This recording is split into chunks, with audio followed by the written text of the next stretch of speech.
Hi hello అందరికీ నమస్కారం. ఈ వీడియోలో మరో కంటెంట్తో మీ అందరి ముందుకి వచ్చేసాను. మరి భయపడుతూ ఉంటే భయం పుడుతూ ఉంటుంది. గుర్తుంచుకోండి, fear has two meanings: forget everything and run, or face anything and rise. The choice is yours. భయం అనేది ఒక రకమైన వ్యాధి లాంటిది.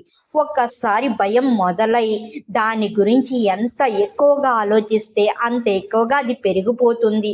అది మనకు పెరగడమే కాకుండా పక్క వారికి కూడా అంటువ్యాధిలా అంటించడం మొదలు పెడతాం. ఎంత ఎక్కువగా మనము పక్క వారికి భయాన్ని అంటిస్తూ పోతామో అది మరింతగా పెరిగి పోషించబడి మరింత భయంకరంగా తయారవుతుంది జీవితం.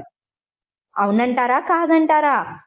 అలా కాకుండా కొద్దిసేపు భయాన్ని పక్కన పెట్టి నిర్భయంగా అడుగులు వేస్తూ ముందుకెళ్ళడం మొదలుపెట్టి ధైర్యవంతులతో కలిసి తిరగడం మొదలు పెడితే అదే భయం చీకటిలో మాయమైపోతుంది. ఆ తర్వాత భయపడినందుకు అనవసరంగా మనల్ని చూసి మనకే నవ్వొస్తుంది. ఈ ప్రపంచంలో ఎక్కువగా మనం భయపడాల్సిన విషయం భయం గురించి. భయమే మనల్ని భయపడేలా చేస్తుంది. గుర్తించుకోండి. ఇక్కడ పాయింట్ మళ్ళీ ఒకసారి అబ్జర్వ్ చేయండి. అతి ఎక్కువగా మనం భయపడవలసిన విషయం ఏంటి అంటే భయం గురించి. భయమే మనల్ని భయపడేలా చేస్తుంది అని చాలా వివరంగా క్లుప్తంగా చెప్పారు. ఇది మీ అందరికీ తెలియాలి, మీరందరూ కూడా తెలుసుకోవాలని షేర్ చేస్తున్నాను.